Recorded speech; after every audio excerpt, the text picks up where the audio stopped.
Every night, my dad sat across from me at the dinner table, humming to himself as he devoured plate after plate. He never once looked up long enough to notice my plate was empty. He never asked why I wasn't eating. He never realized I was starving right in front of him. My name is Lily, and for years I believed my family's life was normal, or at least as normal as it could be in our cramped apartment on the edge of Chicago. Dad worked long shifts at the factory, Mom left when I was little, and it was just the two of us most nights. We had a rhythm. He'd come home exhausted, heat up dinner, and we'd sit together in the faded yellow kitchen. From the outside, it looked like a picture of stability. A hard-working father, a quiet daughter, food on the table. Dad liked to talk about his day, the noise of the machines, the new guy who didn't know how to clock in properly, the gossip about layoffs that never seemed to end. I'd nod along, pretending to listen closely, because I knew that's what he wanted, an audience. And every night, like clockwork, he ate. Big portions. Meatloaf, pasta, fried chicken, anything cheap and heavy. He would pile his plate high, shoveling it in between stories about the factory floor. I'd sit across from him with my own plate, but mine always looked different. Smaller, sparser. Sometimes it was just plain rice, sometimes a slice of bread, sometimes nothing at all. He never asked. When I was younger, I didn't notice it as much. Kids eat what they're given, and I assumed that's just how it was. You've got a sensitive stomach, Dad would say when I asked why my plate looked so bare. Better to go light. And I believed him. At school, though, I noticed. My classmates unwrapped sandwiches stuffed with meat, chips, fruit, cookies. My lunchbox usually had a bruised apple and a single granola bar. I'd nibble slowly, making it last the whole lunch period, pretending I wasn't hungry. Sometimes teachers asked if I'd eaten enough. I'd smile and say, I'm not very hungry, because that's what Dad always told me to say. Still, I clung to the idea that this was normal. That our life, though small, was steady. Dad worked hard. He came home every night. He never hit me, never screamed the way some dads did in stories I overheard at school. He was just tired. Just hungry. And maybe my stomach really was sensitive. False stability is a funny thing. It feels real while you're inside it, like a warm blanket, even if it's suffocating you. I convinced myself I was lucky. Lucky to have a roof, lucky to have a dad who came home every night, lucky to sit at a table with him even if my plate was empty. I told myself this was love. But deep down, in the quiet moments when my stomach growled so loud it hurt, I knew something was off. I just didn't want to admit it. Because admitting it meant tearing apart the fragile story I'd built around my family. That Dad cared, that he saw me, that he noticed. But the truth was already there, sitting across from me every night. He didn't notice. And soon, I'd have no choice but to see the cracks in our so-called stability for myself. The first Rayall warning bell came in the form of a stomach ache. Not the ordinary kind, the kind that grinds like broken glass and keeps you awake long into the night. It happened in early spring, after one of Dad's marathon dinners. He'd come home with a greasy bag from a fast food joint, humming happily as he unpacked cheeseburgers, fries, and milkshakes. The smell filled our tiny kitchen, making my mouth water. He slid 3 burgers onto his plate, a mountain of fries beside them, then glanced at me. You shouldn't eat this stuff, he said flatly, tossing a single limp fry onto my plate like a bone to a dog. It'll upset your stomach. I wanted to protest, to say I'd be fine, but his tone was final. He launched into a story about a coworker messing up a machine, and I sat there, staring at the lone fry. I ate it slowly, trying to stretch out the moment, while he devoured everything else. That night, the hunger was unbearable. I crept into the kitchen after he'd gone to bed, searching for anything. The fridge held only condiments. The pantry had half a bag of rice and some stale crackers. I ate the crackers, each bite dry and painful, and went back to bed with my stomach still growling. By morning, the ache was sharp, and I felt lightheaded. At school, during history class, I blacked out. When I woke, the nurse hovered over me with a cup of water. Claire, when's the last time you ate? She asked gently. I froze. Last night. What did you have? The truth slipped out before I could stop it. Just 1 fry. Her face hardened. That's not enough. You need to eat real meals. I wanted to tell her everything. That dinner at my house was always like that I was starving right under my dad's nose. But shame sealed my mouth. Instead, I muttered, I wasn't hungry. She sighed, not believing me, but let me rest. She called Dad to pick me up, and when he arrived, his reaction wasn't concern. It was annoyance. You embarrassed me, he hissed as we walked to the car. Passing out like that? People will think I don't feed you. I bit my lip, anger and confusion twisting inside me. But you don't feed me, I wanted to scream. But I didn't. Because part of me still clung to the story that maybe he just didn't realize. Maybe he was oblivious, not cruel. That evening, he made spaghetti, 2 heaping plates for himself, a tiny scoop for me. You don't want to get sick again, he said, pushing the smaller plate across the table. I stared at the noodles, my appetite gone. That was the moment the first real seed of doubt rooted itself deep inside me. If he cared, wouldn't he notice I'm starving? The warning bell had rung, loud and clear. But instead of confronting it, I silenced it with excuses. He was tired. He was stressed. He didn't mean it. Still, I couldn't shake the image of the nurse's frown, the way she looked at me like she knew something was wrong. For the first time, I began to wonder if the problem wasn't my sensitive stomach at all. Maybe the problem was Dad. After the fainting incident, things didn't get better. If anything, they got worse. Dad seemed more watchful, more controlling, like he was afraid someone might start asking questions about me. At school, the nurse checked in on me a few times, but Dad's explanations always smoothed things over. She's just got a delicate stomach, he told her with a chuckle. Runs in the family. The nurse looked skeptical, but she backed off, and Dad returned to his routine, eating heartily while I picked at scraps. But something inside me had changed. I couldn't ignore the hunger anymore. My stomach clawed at me through math class, growled during English. Sometimes I got so dizzy I had to grip my desk to stay upright. I started sneaking food where I could. Dana, a girl in my class, noticed I never had lunch. One day, she shoved half her sandwich into my hands and whispered, "Don't argue. Just eat it." The taste of turkey and cheese almost made me cry. But when Dad noticed me eating at home, anything beyond the tiny portions he allowed, he frowned. "You'll get sick," he warned, voice sharp. "Don't push your limits." It wasn't about limits. It was about control. Isolation crept in quickly after that. Dad began restricting my movements under the guise of protecting my health. If I wanted to go to a friend's house, he said, "No, too much excitement." If I lingered after school, he'd scold, "You need rest." Weekends were spent inside, watching him eat, pretending my hunger wasn't gnawing me hollow. Even Emily, my older cousin who sometimes visited, fell in line with him. "Your dad just worries," she said when I complained. "You've always been fragile. It's better this way." Her words cut deeper than the hunger. Fragile. Was that really how they saw me? The isolation wasn't just physical. It was emotional, too. My friends drifted away, tired of my constant excuses. "You never come out," Maya told me bluntly one day. "It's like you don't even want to be part of the group anymore."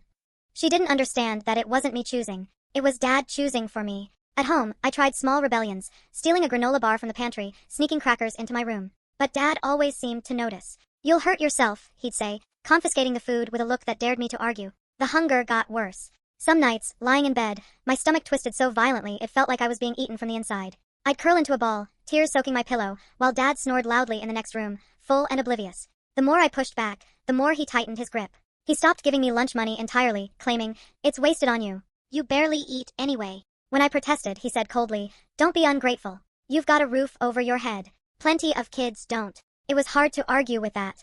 Guilt gnawed at me alongside the hunger. Maybe I was ungrateful. Maybe this was just how life was supposed to be. But deep down, a voice whispered the truth. This wasn't care. This wasn't love. This was starvation dressed up as protection.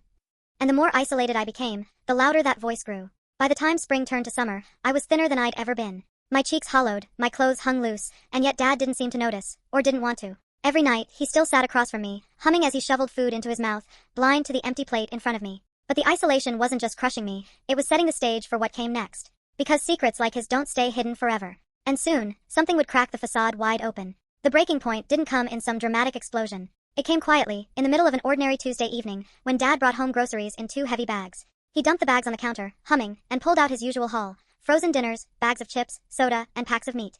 I stood nearby, stomach gnawing with hunger, waiting to see if anything at all, was for me. Then I saw it, a small pack of protein bars, the kind kids in my class often had in their lunchboxes. My heart leapt. Finally, maybe he'd bought something for me. But when I reached for it, Dad's hand slapped mine away. "Not for you," he said flatly, stuffing the bars into a separate bag. "Why not?" I asked, my voice trembling. "They're for me. You can't handle them. Too much for your system." That night, when he went to bed, I crept back into the kitchen, desperate. I pulled the protein bar pack out of the bag and slipped one into my pocket. In my room, I tore it open, hands shaking. The first bite was heaven. Sweet, filling, real food. But as I chewed, something fell out of the wrapper, a receipt. Curious, I picked it up. It wasn't just a grocery receipt, it was from the pharmacy. And printed across the top was Dad's name, with line items labeled Nutritional Supplement Program, Reimbursement. I frowned, reading closer. The receipt showed Dad had been reimbursed hundreds of dollars for special dietary products for dependent. My stomach dropped. Dependent. That was me. I dug through the bag, searching for more. At the bottom, I found a stack of similar receipts, all addressed to him, all reimbursed by some insurance program. The totals added up to thousands of dollars. The realization slammed into me. He wasn't starving me by accident. He was starving me on purpose. All those nights of empty plates, all those excuses about my sensitive stomach, it wasn't care, it was calculated. He convinced the insurance company I had some rare dietary disorder, one that required him to buy expensive supplements. But instead of giving them to me, he ate regular food and pocketed the money. My father had been profiting off my hunger. I felt sick, the protein bar heavy in my stomach. For years, I thought maybe he was just careless, maybe oblivious. But this was deliberate. He'd watched me waste away, watched me faint, watched me struggle, and said nothing. Because to him, I wasn't his daughter. I was a paycheck. The next morning at breakfast, he sat across from me as usual, humming, devouring pancakes he'd made for himself. My plate had a single slice of toast. I stared at him, bile rising in my throat, and wondered how I'd never seen it before. "Eat up," he said cheerfully. "Don't want you getting sick again." I gripped the edge of the table so hard my knuckles went white. He wasn't protecting me. He was feeding me lies while starving me for cash. That was the big revelation. And once I knew, I couldn't unknow. I wasn't just hungry anymore. I was furious. And I knew one thing for sure. I couldn't keep this secret to myself. After I discovered the receipts, I couldn't look at my father the same way. Every smile, every offhand comment about my sensitive stomach, every night at the dinner table, it all reeked of lies. He hadn't just neglected me. He'd orchestrated my starvation for money. I needed a plan.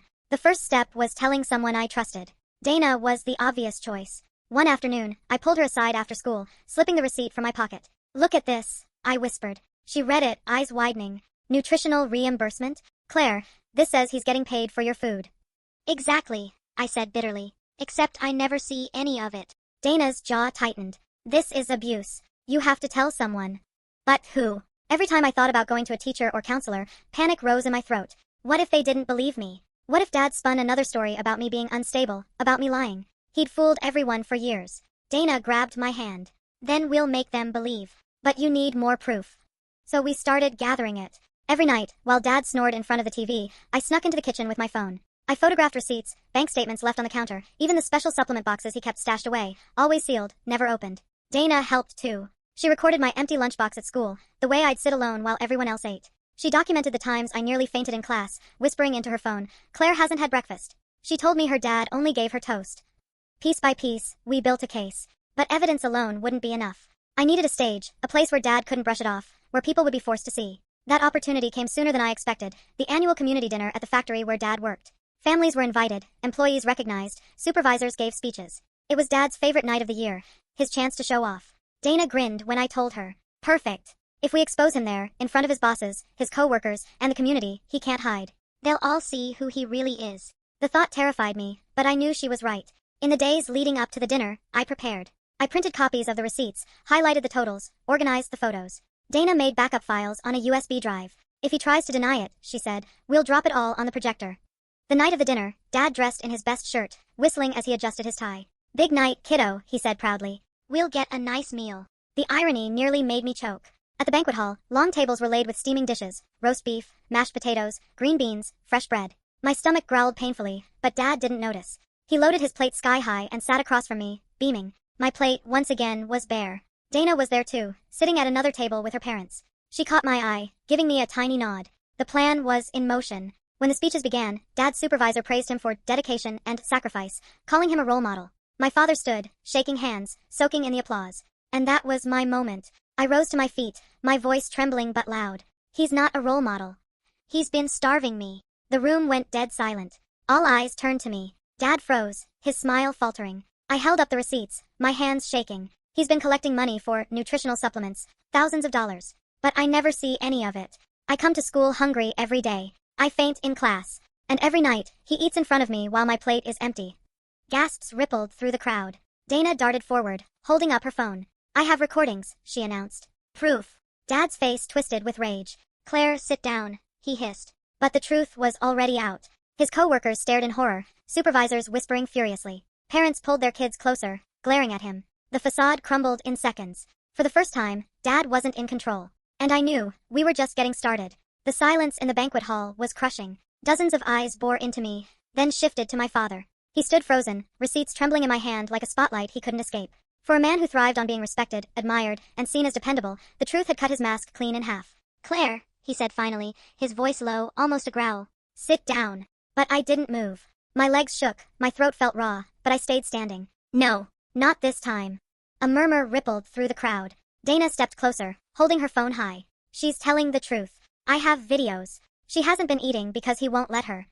He's been taking money meant for her food." One of Dad's supervisors, a broad man with a gray beard, frowned deeply. "Is this true, Paul?" My father's laugh was brittle, too sharp. "Of course not. She's exaggerating. Teenagers make up stories when they don't get their way."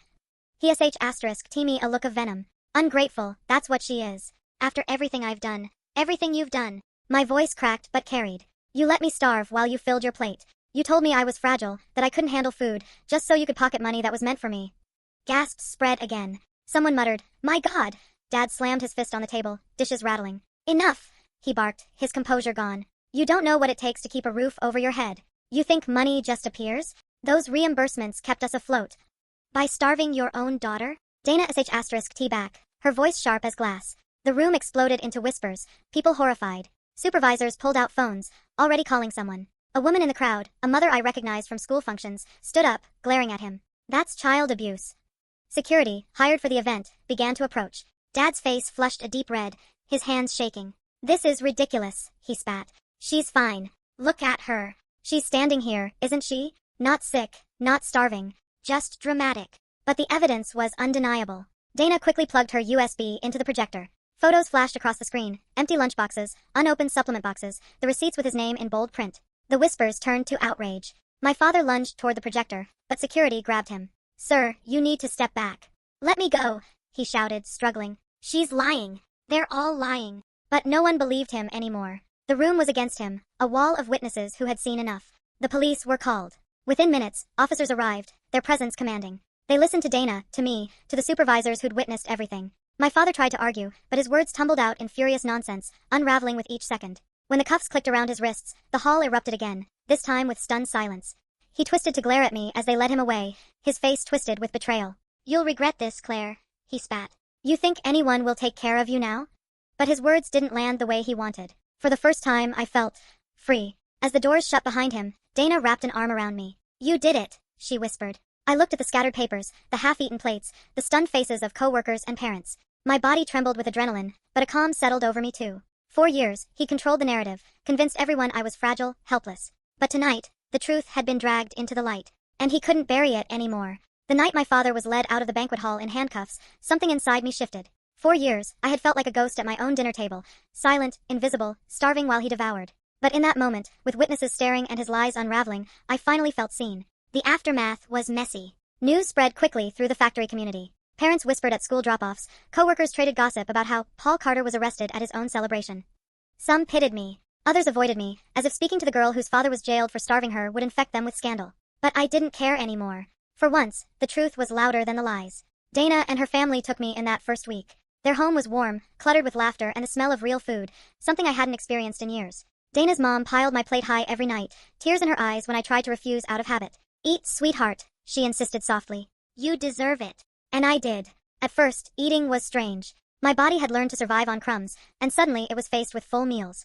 But with time, the hollow ache in my stomach faded, replaced by something I hadn't felt in years, energy. I could concentrate in class, laugh with friends, even join gym without fear of fainting. The authorities built a strong case. With the receipts, photos, and testimony, my father was charged with fraud and child endangerment. Insurance investigators uncovered years of reimbursements he had pocketed, all under the guise of caring for a sick daughter with dietary restrictions.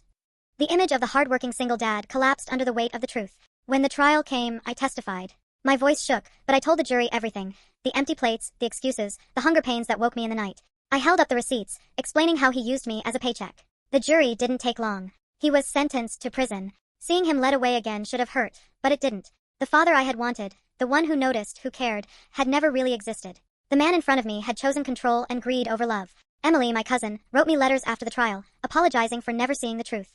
I wrote back once, telling her that believing lies isn't the same as telling them, but it still hurts. Our relationship is fractured, maybe beyond repair. But Dana became my anchor. She reminded me every day that I wasn't fragile, that I wasn't invisible. When people whispered at school, she walked with me, chin high. They're just jealous of your strength, she'd joke. Strength. It was strange to think of myself that way. For so long, I believed I was weak. But surviving starvation, exposing the truth, standing up in front of a crowd to confront my father, that wasn't weakness. That was resilience. Now, months later, I sit at a different dinner table.